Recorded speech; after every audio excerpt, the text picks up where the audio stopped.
ప్రస్తుతం మనతో ఉన్నారు.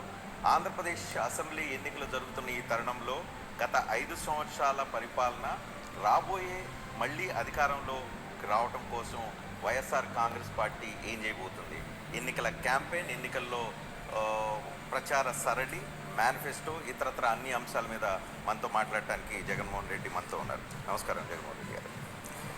5 సంవత్సరాల తర్వాత మళ్ళీ మనం ఇంటర్వ్యూ చేస్తున్నాం. 5 సంవత్సరాలు మీరు అప్పుడు శ్రీకాకుళం పాదయాత్ర సందర్భంగా, శ్రీకాకుళంలో అప్పుడు పాదయాత్ర సందర్భంగా మనం ఇంటర్వ్యూ చేసాం. It's a huge success. అంటే వైఎస్ జగన్మోహన్ రెడ్డి యొక్క రాజకీయ విధానం, అదేవిధంగా ఈ అధికారంలోకి వస్తే ఏం చేస్తారు అనేది ఆ రోజు ప్రజలందరికీ అర్థమైంది. తద్వారా మీరు అధికారంలోకి వచ్చారు. చాలా వాటిని అప్పుడు చెప్పిన వాటిని అన్నింటిని ఇంప్లిమెంట్ చేశారు. ఈ 5 సంవత్సరాల తర్వాత మీ సక్సెస్ని ఎంతవరకు చూస్తూ ఉన్నారు? ఎంత పర్సంటేజ్ కంప్లీట్ చేశారు మీరు పాదయాత్రలో కానీ మీ పరిపాలనలో? అనుకునేవన్నీ ఎంతవరకు ఇంప్లిమెంట్ చేయగలుగుతారు? బేసికలీ రజనీ, ఇన్ఫ్యాక్ట్ పాదయాత్ర నుంచి